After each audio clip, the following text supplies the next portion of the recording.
Le Mali, le Niger et le Burkina Faso ont tourné le dos à la France au profit de Moscou notamment. Depuis le discours de Ouaga qui était plein d'espoir, vous, est-ce que vous avez des regrets par rapport à ça?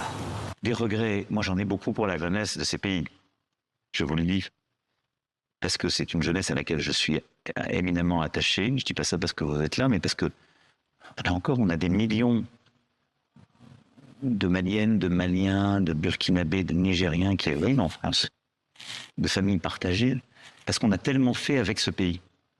Parce qu'on a des dizaines de jeunes soldats qui sont partis mourir pour éviter que les terroristes djihadistes prennent possession du pays. Que je peux pas vous dire, je suis heureux. Mais je mettrai peut-être une réserve là. Qu'est-ce qu'on a mal fait? Qu'est-ce qui s'est passé? Ce qu'on a mal fait, c'est qu'on n'a pas réussi à sortir de la réponse sécuritaire. J'ai pourtant redoublé d'efforts. Le premier sommet que je fais en juillet 2017 avec tous les présidents de ce qu'on appelait à l'époque le G5 Sahel, j'ai dit, il faut mettre des projets, il faut de la gouvernance, il faut qu'on a... Parce que sinon, dès qu'on arrête un groupe terroriste, il arrive à réattirer des jeunes parce qu'il n'y a pas d'espoir. Et on a un peu payé le prix de la mauvaise gouvernance politique, c'est-à-dire qu'il y a un système politique dont les jeunes ont voulu se débarrasser, je ne veux pas généraliser, dont certains ont voulu se débarrasser, et on a été emportés avec.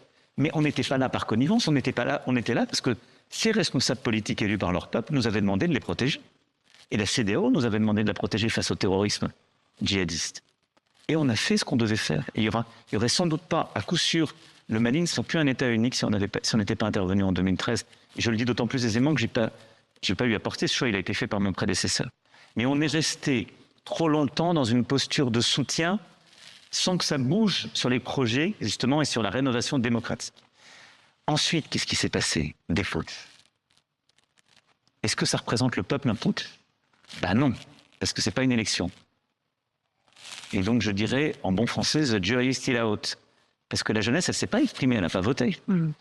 Et au bout de quelques années, moi je n'ai pas commenté les choses, comme ils ne voulaient plus lutter contre le terrorisme, c'est retiré. NR Choising, il y en avait plus.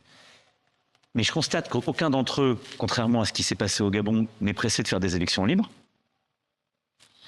Et qu'est-ce qu'ils ont fait au bout de quelques années? Ils ont été appelés l'assureur en dernier ressort de leur sécurité, pas de la sécurité de leur peuple, les Russes.